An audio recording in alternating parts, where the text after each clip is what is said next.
সুধী দর্শক সবাইকে আন্তরিক শুভেচ্ছা জানিয়ে শুরু করছি চ্যানেল 24 এর সাপ্তাহিক নিয়মিত আয়োজন ডিবিএল ফার্মা হেলথ গাইড মাই মেন্টর।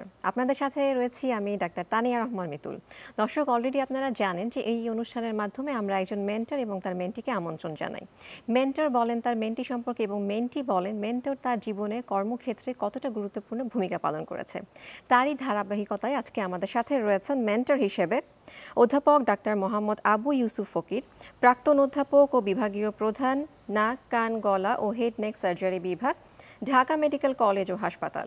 এবং আমাদের সাথে আজ মেন্টি হিসেবে রয়েছেন ডাক্তার মোহাম্মদ আসাদুজ্জামান লিটন, সহকারী অধ্যাপক, নাক কান গলা এবং হেড নেক সার্জারি বিভাগ, ঢাকা মেডিকেল কলেজ এবং হাসপাতাল। স্যার, আপনাদের দুজনকে আমাদের অনুষ্ঠানের পক্ষ থেকে আন্তরিক শুভেচ্ছা। কেমন আছেন? ধন্যবাদ, ভালো আছি। প্রথমে আমি আসব আমাদের আজকের অনুষ্ঠানের মেন্টি ডাক্তার মোহাম্মদ আসাদুজ্জামান লিটন স্যারের কাছে।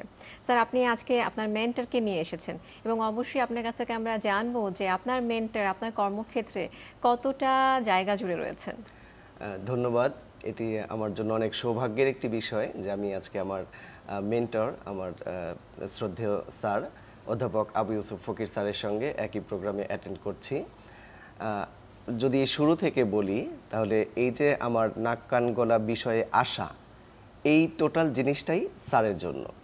আমি যখন মেডিকেলে পড়ি তখন আমার ইচ্ছে ছিল যে আমি জেনারেল সার্জন হব, এবং যখন আমি 5th ইয়ারে পড়ি তখনও পর্যন্ত আমার প্ল্যান যে আমি জেনারেল সার্জারিতে পড়ব।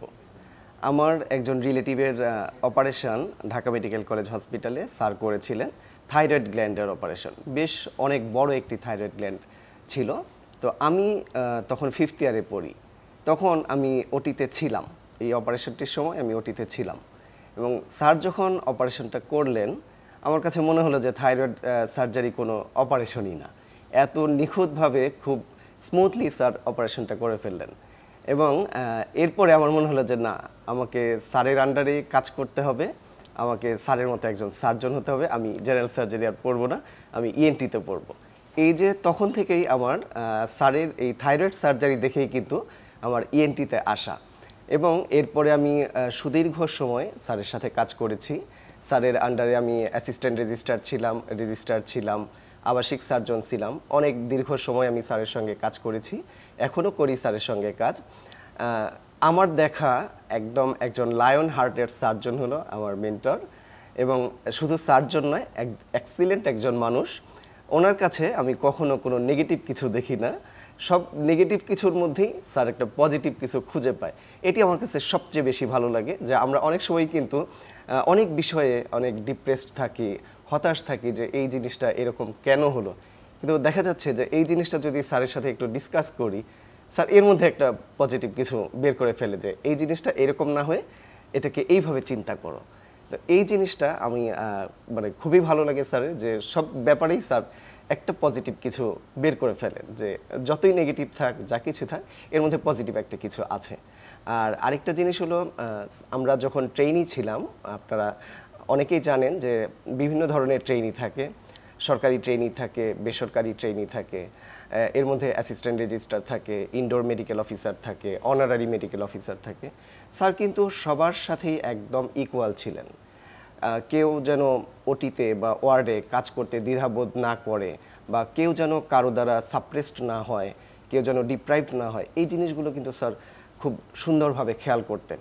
এবং ট্রেইনিদেরকে ডেকে ডেকে যে তোমার কত মাস ট্রেনিং হলো, তুমি কি কি কাজ করেছো, কি কি শিখেছো, এই যে একটা তত্ত্বাবধায়কের কাজ, যে এই ছেলেমেয়েগুলো আমার আন্ডারে ট্রেনিং করছে, তারা কতটুকু কি শিখলো, এই যে তাদের থেকে রিভিউ নেওয়া, এটা কিন্তু স্যার সবসময়ই করতেন। খুব সুন্দর আমরা শুনলাম স্যার, আপনার মেন্টি আপনার সম্পর্কে অনেক সুন্দর সুন্দর কথা বললেন। তো তিনি কেমন ছিলেন আপনার শিষ্য হিসেবে, সেই বিষয়টা যদি একটু বলতেন স্যার। আসলে 2007-এ যখন আমি ঢাকা মেডিকেল রেজিস্ট্রার হিসেবে ঢুকলাম, ওরা তখন 4th ইয়ারে পড়ে। তখন থেকেই ওদের সাথে আমার জানাশোনা, এবং সে অত্যন্ত মেধাবী ছাত্র, এটা তো বলার অপেক্ষা রাখে না। ঢাকা মেডিকেলে কারা পড়ে ক্রিমের ক্রিম, এবং ও এফসিবিএস করছে, করার পরে ইএনটিতে আমার আন্ডারে আসলো সি হিসাবে, তারপরে রেজিস্ট্রার, তারপরে আবাসিক সার্জন, তারপরে অ্যাডভান্স ফেলোশিপ করলো, আবার নাক কান গলার উপরে, নাক কান গলার পার্টিকুলারলি হেড নেকের উপরে বঙ্গবন্ধু শেখ মুজিব মেডিকেল বিশ্ববিদ্যালয় থেকে। ও অত্যন্ত মেধাবী এবং অনেক ভালো কাজ জানে, এবং খুব অল্প সময়তে অনেক ভালো কাজ শিখছে, বিশেষ করে হেড নেক সার্জারিগুলো খুবই ভালো, এবং সে প্রাইভেটে খুব ভালো অপারেশনগুলো করে। এবং শুধু তাই না, সে একজন ম্যান হিসাবেও ভালো এবং যথেষ্ট সাহিত্যিক, এবং সে কিন্তু নাটক, কবিতা এগুলো থাকে তার। আপনার ফেসবুকে দেখবেন তার লুঙ্গি পরে সে বাংলাদেশে বিভিন্ন অঞ্চলে ঘুরতেছে বা পোস্ট দিচ্ছে, এই তার এইগুলা খুবই চমৎকার, এবং একজন মেধাবী, এবং পাশাপাশি সে একজন অনেস্ট ক্লিনিশিয়ান, যে মানুষকে মিথ্যা বলা, ছলনা করা বা এই রোগ এটা না বাড়ায় বলা, এই কাজটা কখনোই করে না। এবং সে একজন আদর্শ মানুষ হিসেবে যেটা প্রয়োজন সেটাই সে একজন, শুধু ডাক্তারই না, একজন ভালো মানুষও বটে। খুব সুন্দর, আমরা আজকে ডাক্তারও পেয়েছি, ভালো মানুষও পেয়েছি, কিন্তু আমরা কথাও বলবো আজকে চিকিৎসা বিজ্ঞানের আরেকটি সাবজেক্ট নিয়ে, গলগণ্ড রোগের কারণ, প্রতিকার, প্রতিরোধ, এসব নিয়ে আমরা কথা বলবো।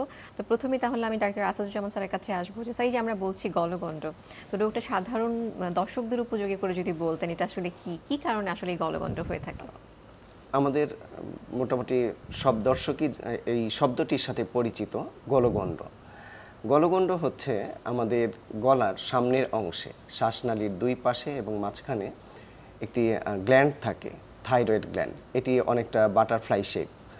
এই থাইরয়েড গ্ল্যান্ডের যদি কোনো কারণে ফুলে যায়, সেটি যে কোনো কারণে হোক, স্বাভাবিকের চেয়ে যদি এটি বড় হয়ে যায়, ফুলে যায়, বা এটির ভেতরে যদি গোটা হয়, তাহলে আমরা এটিকে বলে থাকি গলগণ্ড। গলগণ্ড একটি সাধারণ টার্ম। এর ভিতরে গলগণ্ডের সাধারণ যে টিউমারগুলো সেগুলোও আছে, ফিজিওলজিক্যাল যে বড় হয়ে যাওয়া সেটিও আছে, আবার ক্যান্সার হয়ে যাওয়া এটিও আছে। মূল কথা হলো এই থাইরয়েড গ্ল্যান্ডের যে কোনো কারণে যদি বড় হয়ে যায়, তাহলে এটি গলগণ্ড। সুন্দর বলেছেন স্যার। এবার জানবো যে আসলে কি কারণে এই গলগণ্ড রোগ হতে পারে।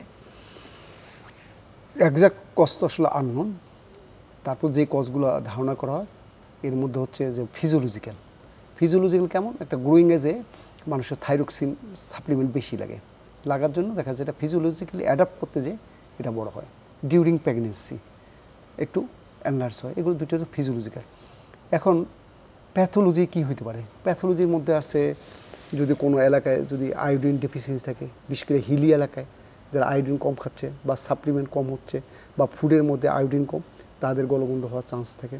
তারপর হচ্ছে যদি কোনো যে সমস্ত এলাকায় নিউক্লিয়ার বোম ব্লাস্ট হয়েছে, যেমন হিরোশিমা, নাগাসাকি, ওই সব অঞ্চলে কিন্তু থাইরয়েড ক্যান্সারের বেশি, বা কোনো কারণে রেডিও অ্যাক্টিভ আয়োডিন অথবা অন্য কোনো রেডিয়েশনে হয়েছে, সেই কিছু ক্ষেত্রেও আপনার থাইরয়েড ক্যান্সারের ঝুঁকি থাকে। তবে কিছু ফুড আছে যেসব ফুডগুলোতে, বিশেষ করে ক্যাবেজ জাতীয় ফুডগুলো, ফুলকপি, এগুলোতে আপনার এই খাবারগুলো গলগণ্ড ঝুঁকি বাড়ায়। এগুলো হচ্ছে কারণ। আর কিছু কারণ আছে গলগণ্ডের, যেমন শুরু হলো এটা ক্যান্সার দিয়ে, সেটা হইতে পারে। হাসিমোজো ডিজ আছে, সেটা হইতে পারে। সিম্পল গয়টার আছে, টক্সিক গয়টার আছে, টক্সিকের মধ্যে আবার নুডুলার আছে, আবার নুডুলার টক্সিক আছে, আবার ডিফিউজ টক্সিক যেটা, অথবা গ্রেপ ডিজিজ, এরকম আপনার লট অফ ডিজিজ আছে। আবার সেটার মধ্যে ক্যান্সারের মতো নিউপ্লাজমের মধ্যে বিনাইন আছে, ম্যালিগনেন্ট আছে, সেগুলো আবার কোনোটা আছে, এক এক রকমের ডিজিজ আছে এখানে। সেটা ধরুন একজন ক্লিনিশিয়ানের কাছে গেলেই সে আগে যাচাই বাছাই করে ইনভেস্টিগেশন করে তারপর ডিসিশন দিবে যে এটা কোন লাইনে যাবে। স্যার, এবার জানতে চাইবো যে যদি চিকিৎসা নিয়ে কিছুটা বলতেন। যদি কারো গলায় ফোলা থাকে, এটা যদি থাইরয়েড গ্ল্যান্ডের ফোলা থাকে, এটির জন্য আমরা প্রথমত একটা আলট্রাসোনোগ্রাম করে থাকি, যে ডায়াগনোসিস করার জন্য।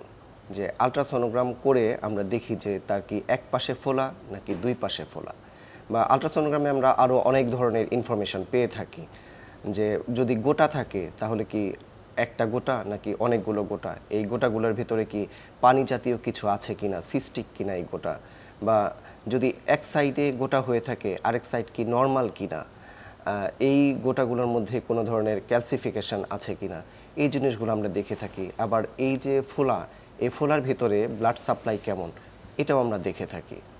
এরপর এটি ক্যান্সার কিনা বা এটি সাধারণ কোনো ফোলা কিনা, এটি দেখার জন্য আমরা একটা এফএনএসি করে থাকি, এখান থেকে একটু রস নিয়ে পরীক্ষা করে থাকি। আরেকটি কাজ যেটি আমরা করি সেটা হলো হরমোন অ্যাসেস করে থাকি। থাইরয়েড গ্ল্যান্ড থেকে অত্যন্ত গুরুত্বপূর্ণ 3টি হরমোন রিলিজ হয়, FT3 স্যার আমরা FT4 তো অলরেডি ডায়াগনোসিস নিয়ে জেনে গেলাম, তো চিকিৎসা নিয়েও আমরা জানবো, কিন্তু এরই মাঝে আমরা ছোট্ট একটি বিরতিতে যাচ্ছি। সুধী দর্শক, আপনারা দেখছেন চ্যানেল 24 এর সাপ্তাহিক নিয়মিত আয়োজন ডিবিএল ফার্মা হেলথ গাইড মাই মেন্টর। আমরা কথা বলছি গলগণ্ড রোগের কারণ, প্রতিকার, প্রতিরোধ নিয়ে। আরও অনেক কথা বলবো, এরই মাঝে ছোট্ট একটি বিরতিতে যাব। আশা করছি আমাদের সাথেই থাকবেন।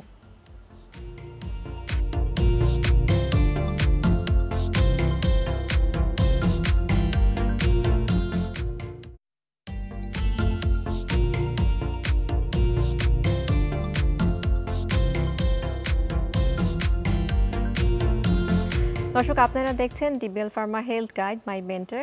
বিরতির পর ফিরে যাচ্ছি মূল আলোচনায়। স্যার, আমরা গলগণ্ড নিয়ে কথা বলছিলাম। অধ্যাপক ইউসুফ ফকির স্যারের কাছে জানতে চাইবো যে স্যার, এই যে আমরা কারণ জানলাম, ডায়াগনোসিস জানলাম, এখন তো ট্রিটমেন্ট, কী ধরনের ট্রিটমেন্ট আপনারা দিয়ে থাকেন?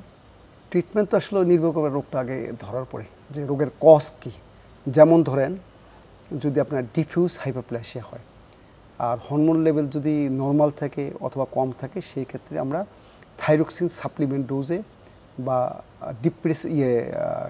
সাপ্রেসিভ ডোজে আমরা একটু বেশি দিলে ওইটা আপনার টিএসএস লেভেলটা কমে যাবে, কমে গেলে অটোমেটিক্যালি ওইটা সিঙ্কেজ করে যাবে গ্ল্যান্ডটা, তাহলে কিন্তু আপনার এটা হয়ে গেল। অথবা এটা লং টাইম হয়তো কন্টিনিউ করতে হতে পারে।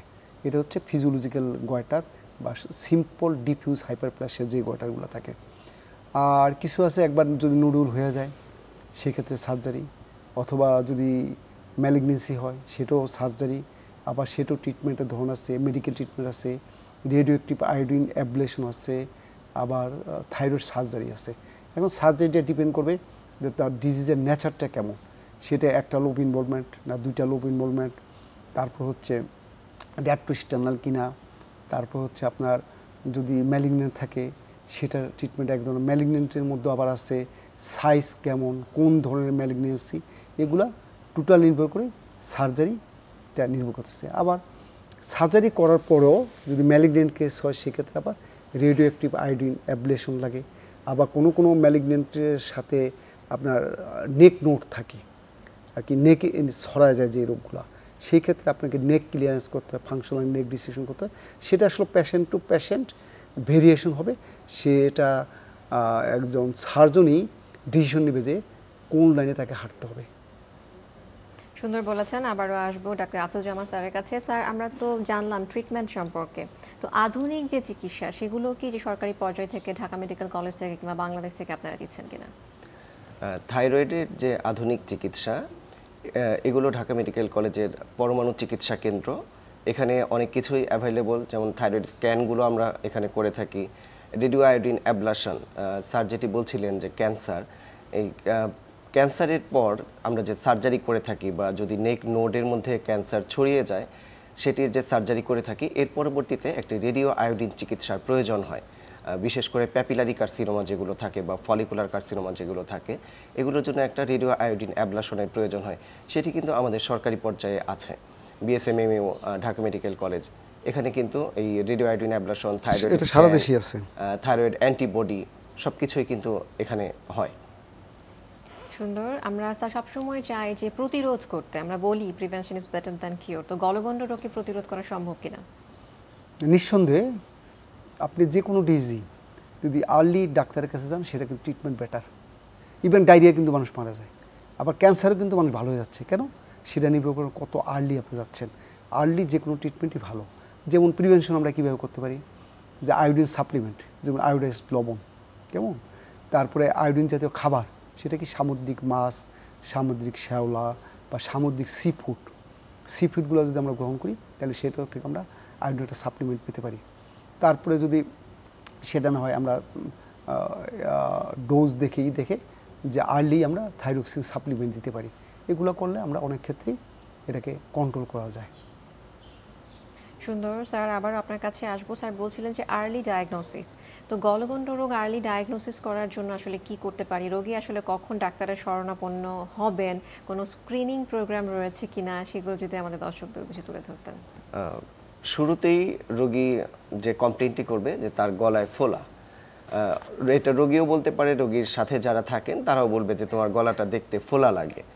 এই যে ফোলা, এই ফোলাটি আমরা থাইরয়েডের কিনা সেটা দেখার জন্য রোগীকে বলি যে আপনি একটু ঘাড়টা উঁচু করে পানি খাওয়ার মতো করে একটু ঢোক গেলেন, যদি দেখা যায় যে এই ঢোক গেলার সাথে তার এই ফোলাটা আপ ডাউন করে, তাহলে বুঝতে হবে যে এটা থাইরয়েড গ্ল্যান্ডের ফোলা। এবং যদি থাইরয়েড গ্ল্যান্ডের ফোলা হয় তাহলে আমরা একটি আলট্রাসোনোগ্রাম করে থাকি যে এটি আসলেই থাইরয়েড গ্ল্যান্ডের ফোলা নাকি অন্য কোনো কিছুর ফোলা। পরবর্তীতে যদি দেখা যায় যে এটি থাইরয়েড গ্ল্যান্ডেরই ফোলা, তাহলে আমরা এফএনএসি করে থাকি এবং সেই অনুযায়ী বাচ্চাদের ফার্স্ট ডেতেই ইউকেতে আপনি হিল থেকে প্রিক করে ব্লাড না হয়, টিএসএস লেভেলটা দেখা হয়। তাহলে একদম প্রথমে জীবনের একদম ফার্স্ট শুরুতেই ডেতে ডায়াগনোসিস হয়ে গেল। হ্যাঁ। আর স্যার সেক্ষেত্রে মা যদি আগে থেকে হাইপোথাইরয়েডিজমে ভুগেন, তো সেই ক্ষেত্রে কিছু করার রয়েছে কিনা? এটি অত্যন্ত একটি গুরুত্বপূর্ণ বিষয়, যেটি আমাদের অনেক রোগী হয়তোবা ওইভাবে খেয়াল করেন না। প্রেগনেন্সিতে মায়ের হাইপোথাইরয়েডিজম এটি কিন্তু অত্যন্ত গুরুত্বপূর্ণ একটি বিষয়, এবং মা যদি হাইপোথাইরয়েড থাকে, ট্রিটমেন্ট না নেয়, তাহলে কিন্তু বাচ্চা হাইপোথাইরয়েড হয়ে যাবে। এবং এটি একটি রোগ বলা হয়ে থাকে ক্রিটিনিজম। ক্রিটিনিজম মানে জন্মগতভাবেই এই শিশুটি হাইপোথাইরয়েড হয়ে জন্মগ্রহণ করলো, এবং হাইপোথাইরয়েডের যে ফিচারগুলো সব কিছু নিয়েই সে প্রেজেন্ট করে, যার কারণে প্রেগনেন্সিতে অবশ্যই থাইরয়েড প্রোফাইল দেখতে হবে। এবং কোনো মা যদি হাইপোথাইরয়েড থাকে তাহলে অবশ্যই তাকে থাইরক্সিন সাপ্লিমেন্ট নিতে হবে। ওটা আছে, এবং বাচ্চা ফার্স্ট ডেতেই এই জন্য টিএসএসটা করা হয়, ক্রিটিনিজমটা প্রিভেন্ট করার জন্য।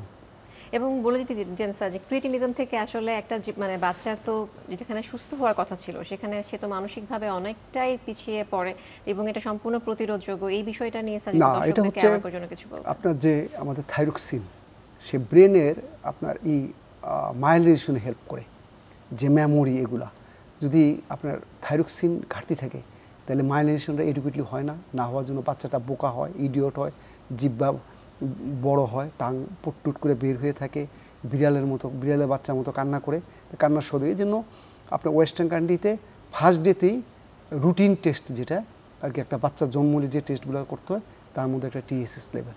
এবং এটা কিন্তু আমাদের দেশে এখন প্রাইভেট সেক্টরে অনেকে কিন্তু বাচ্চা হওয়ার সাথে সাথে এই টেস্টগুলো করায় নেয়, এবং এগুলো করাইলে আপনার অনেক ক্ষেত্রেই আপনি এটাকে প্রিভেন্ট করতে পারবেন। তার থাইরক্সিন সাপ্লিমেন্ট দিলে একদম সে নর্মাল হেলদি মানুষের মতো জীবনযাপন করতে পারবে হলে। এবং আরেকটা ব্যাপারে থাইরক্সিন সাপ্লিমেন্টেশনটা কিন্তু খুবই চিপ, মানে খরচটাও এত কম এটা, এবং অনেকেই ভয় পায় যে সারা জীবন ধরে নিতে হবে। এটা শুনলে কিন্তু আমরা একটু ভয় পেয়ে যাই। স্যার এটা কি বলবেন? একটা যে শুধু তাই না, জাসাজ যে বলতেছিল আপনার হাইপোথাইরয়েডিজম প্রেগন্যান্সি তো লস হতে পারে, অ্যাবর্শন এগুলো বেড়ে যায়, তারপরে মিনিস্ট্রাল ডিস্টারবেন্স, হ্যাঁ, মেন্টাল ডিস্টারবেন্স, আপনার লেথার্জি, আপনার কাজে কোনো এনার্জি পাবেন না, লট অফ প্রবলেম আছে। বন্ধ্যাত্ব তো করে হাইপোথাইরয়েডিজম, হ্যাঁ নিশ্চয়ই বন্ধ্যাত্ব হয়। জি জি।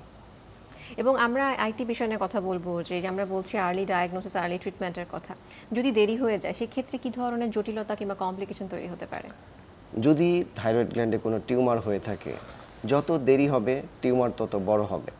আবার শুরুতে হয়তোবা এটিতে ক্যান্সার ছিল না, যত এটি লং স্ট্যান্ডিং টিউমার হবে তত এটিতে ক্যান্সার হওয়ার সম্ভাবনা বেড়ে যাবে।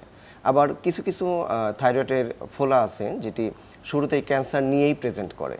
তো এরকম যদি হয়, সেক্ষেত্রেও যদি অনেক লম্বা সময় সে চিকিৎসা না নেয় বা সার্জারি না করে, এই ক্যান্সারটি আশেপাশে লিম্ফ নোডে ছড়িয়ে যেতে পারে, ডিস্ট্যান্ট মেটাস্টেসিস হতে পারে। এবং যে শুধু লিম্ফ নোড নয়, আমাদের যে থাইরয়েড গ্ল্যান্ডের পেছনেই শ্বাসনালী, খাদ্যনালী বা দুটি নার্ভ থাকে, রিকারেন্ট ল্যারেঞ্জিয়াল নার্ভ, এই নার্ভগুলোতে ইনভলভ হয়ে যেতে পারে। তখন তার জন্য কিন্তু সার্জারি অনেক ডিফিকাল্ট হতে পারে। যত জায়গায় এই ক্যান্সারটি ছড়ানো থাকবে তত তার জন্য লাংসে মেটাসিস হতে পারে, লাংসে ট্রাকিয়া ইনভেশন হতে পারে। তো যত বেশি জায়গায় ছড়ানো থাকবে তত কিন্তু তার জন্য চিকিৎসা খারাপ হবে, প্রোগ্রেসটা অনেক খারাপ হবে। স্যার একদম অনুষ্ঠানের শেষ পর্যায়ে চলে এসেছি আমরা। পরিশেষে এসে দর্শকদের উদ্দেশ্যে অধ্যাপক ডাক্তার আবু ইউসুফ ফকির স্যারকে কিছু বলার জন্য অনুরোধ করছি। আমি দর্শকদের বলবো যে আপনার যে থাইরয়েড সমস্যা থেকে অবশ্যই আপনি নিকটস্থ কোনো ডাক্তারের শরণাপন্ন হন, কারণ ডাক্তারের শরণাপন্ন হলে আপনি টেস্ট করলে হয়তো আর্লিতে আপনি ভালো হয়ে যাবেন।